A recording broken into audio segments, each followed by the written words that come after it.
It's Yvonne from Just Imagine Journals in Australia. Today I have a journal made from a 1920s music book and repurposed.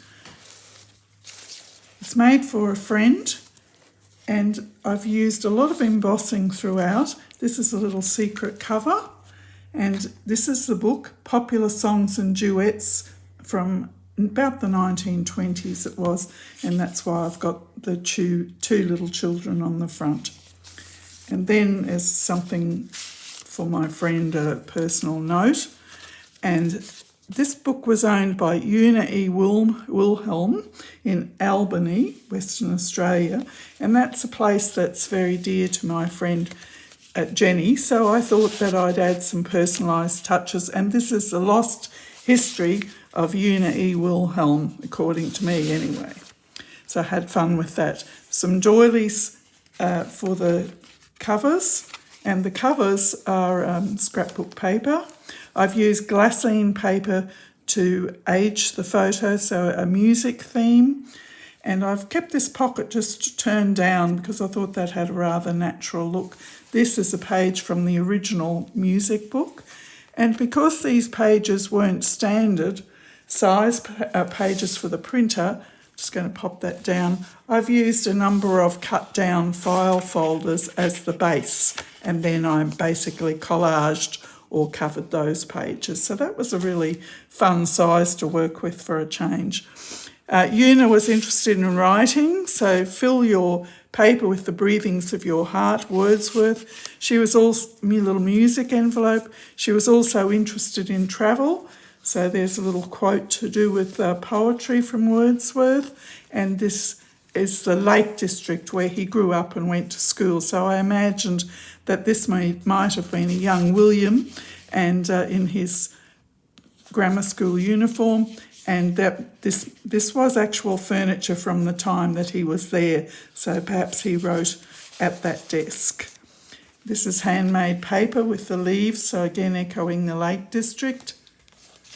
A little scrappy notebook with coffee dyed papers from my friend Cindy.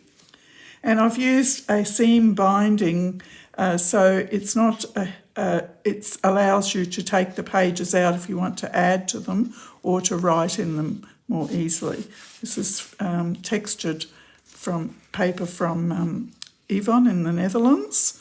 There's Wordsworth, and this is again from that area where he was, and from the original book it mentions something about Wordsworth. Daffodils, again a reference to his poem, and a teeny tiny little envelope hidden away there. So again, the music reference, some more embossing, and a little slides. I've been experimenting with those inside a large pocket. And a old music advertisement. And you can see the scrapbook paper. I've done the edging and then folded the scrapbook paper up to make a pocket. So now we come to the second signature, and I love using these doilies. I really think it adds a touch, and Una, in my version of her lost history, she loved fabrics and sewing as well. So a large journal card to echo the theme of children's voices, and again she's staked her claim to her book here with her own handwriting.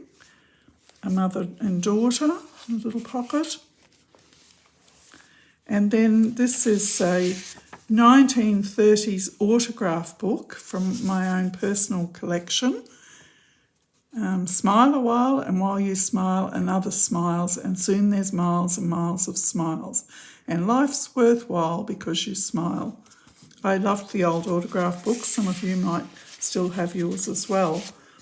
This is a piece of ephemera, an envelope which Jenny made herself, and I always think that's nice to see back in your own journal. Postcards.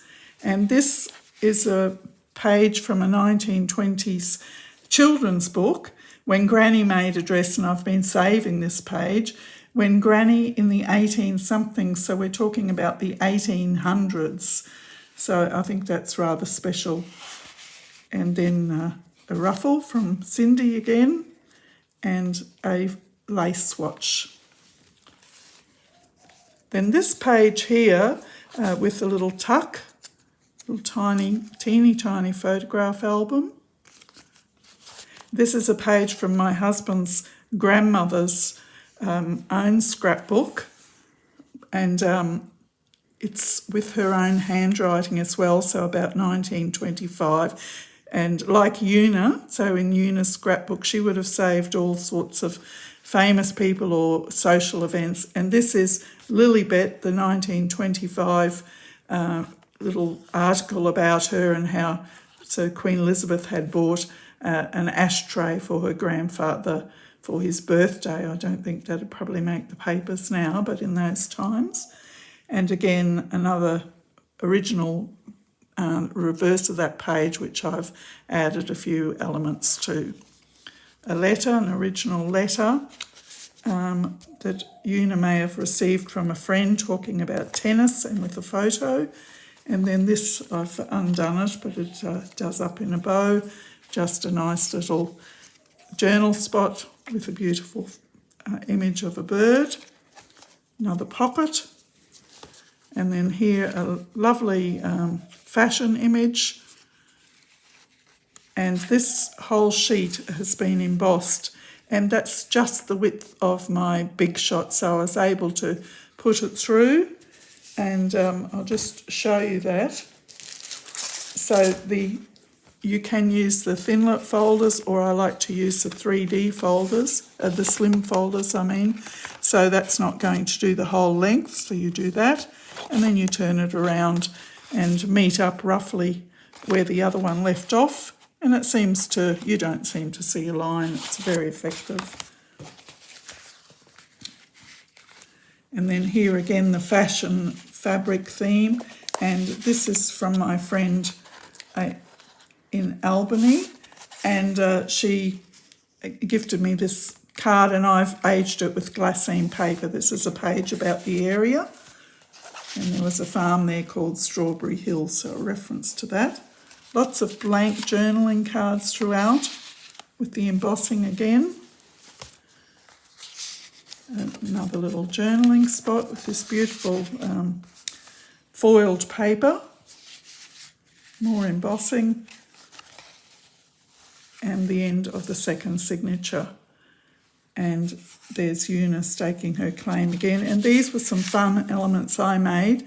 A catalogue card with Jenny's name on it, and I've been playing with experimenting with doing my own digitals as well.